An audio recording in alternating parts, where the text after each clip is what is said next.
naman, ha? Nasasawa na ako, ha? Umalis ka na nga dito sa paningin ko.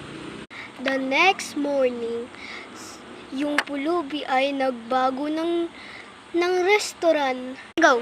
Sorry mga Ate Steve, kasi may pulubi dun, tapos ang baho-baho na pa.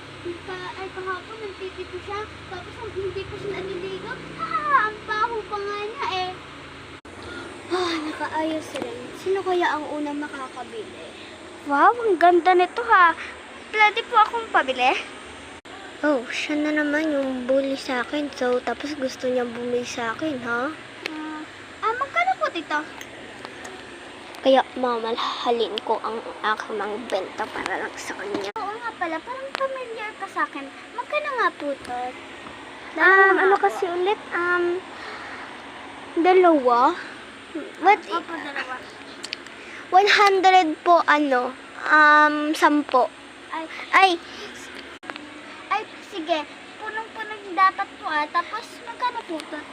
ito 1,000 po. Tapos, dalawa po ba bibilin mo? Opo. Sige po. Magkano po lahat? 3,000 po. 3,000? Hindi siya marunong magbilang. Haha. Ito po. Dapat ilagay nyo na lang po dito eh. Sige po. Sige. Ito na po ate ka lang.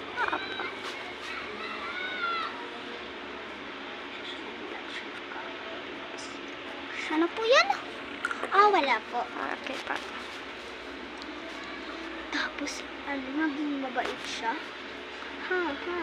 Sabi mo ulit yun? Alam ko naman siya yung pulubi. Ganyan yung damit niya eh. Bago. Excuse me? Narinig ko yung damit mo na yan. So, pulubi ako.